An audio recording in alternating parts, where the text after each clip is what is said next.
Surprise! It's me. How are you? Today, I'm going to teach you, by request from you, the viewers out there in Ingrid land, some classroom language or expressions or vocabulary. Maybe you are planning to study English in a different country, or maybe you are going to study English in your own country and the classroom is an all-English environment. Or if you're lucky enough to come to a foreign country and study English in an English-speaking country, maybe you'll want to know basic classroom language. So, the first one that is very important in the classroom is talking about your grades or your marks. So you will probably have an English proficiency test that will test your ability in English, and they will give you a grade or a mark. Grades and marks are the same thing. The only difference is sometimes they give you a percentage. For example, you could get 83% on your test, or when I was in high school, for example, they gave you letter grades, A, B, C, D, E. Now, A is the best, and it gradually goes down. I cannot tell you specifically where A and B and C and D start and stop, because every institution and every school is different. Percentages are easier to figure out. But obviously if you get an A, it's going to be very good. I'm not too sure if a lot of places go down to E. I don't think they do, so we'll just take that off. The other thing that they will do sometimes is they'll give you an A+, as if an A wasn't good enough. An A+ or an A++, I guess an A++ would be 100%, which is extremely good. So you can get A, B, C, D+. You can also get A, B, C, D+ or minus, which will look like this, a minus sign. The best thing to do is ask your instructor what the grades are for that. So the way that you do that is you say, teacher, or if you call the teacher by their first name, Ronnie. You could say, what was my grade?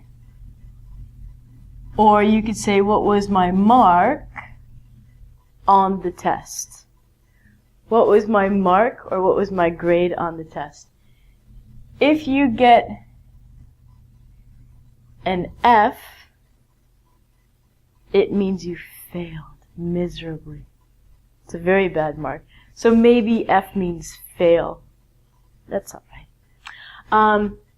So you can ask the teacher, what was my grade or what was my mark?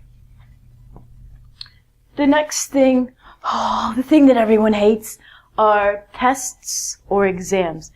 Do you know the difference between tests and exams? Tests are shorter in length, meaning there's about 1 or 2 papers, and in time, maybe it's an hour or half an hour.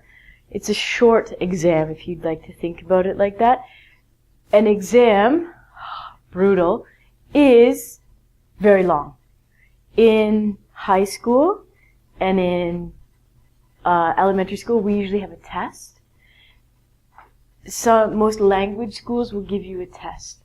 If you're taking something like TOEFL or TOEIC, that's going to be an exam.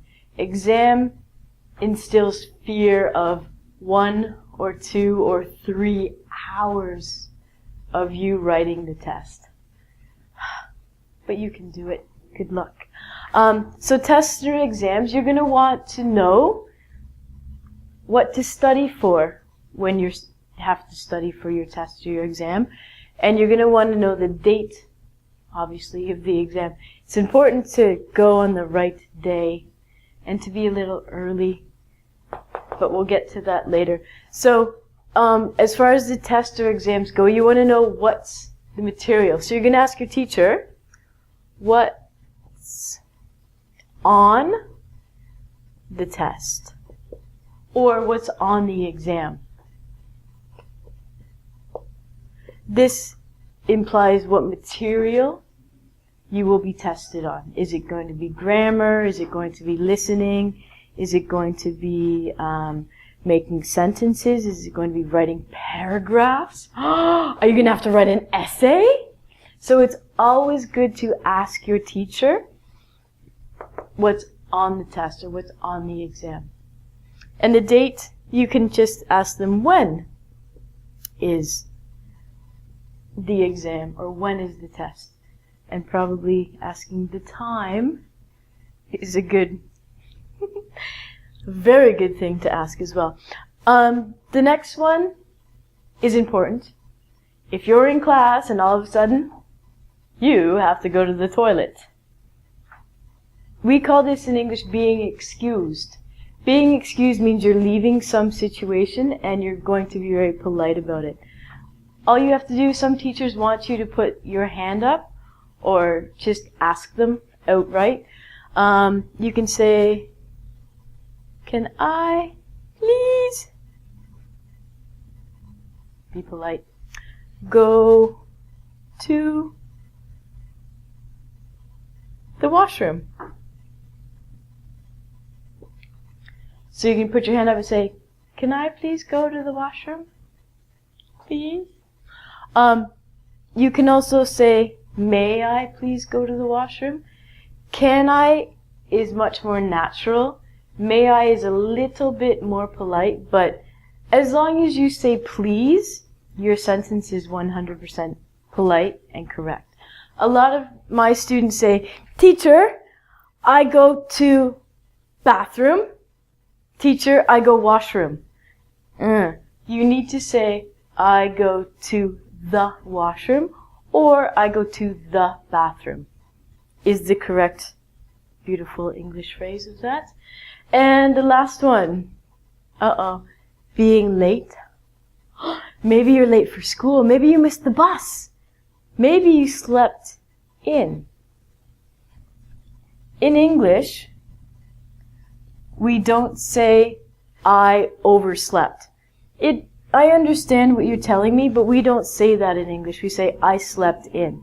Okay? So, maybe you're late. Maybe you slept in. Maybe I missed the bus.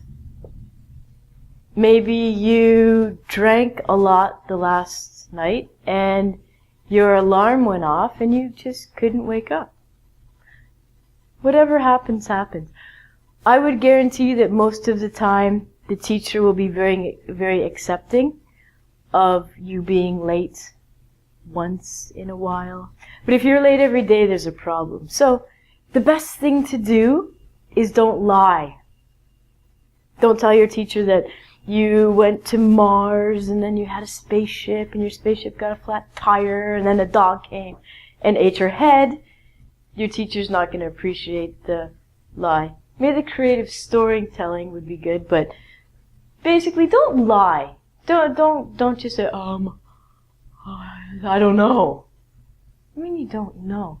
The other thing is, if you're absent, which means maybe you weren't in class one day, again, just tell the teacher the honest truth. Say, I was sick, or I didn't want to come to school. Be honest. No teacher should get angry at you, or you shouldn't have to feel uncomfortable if you simply don't want to go to school. That's my opinion. Now, high schools and language schools are all different. A lot of them will deduct marks or will take attendance, and if you have a lot of lates or a lot of absence, this is bad. Alright, so go to school, learn your stuff, have fun, have a good time, and now you can learn classroom language in English. Ta-ta.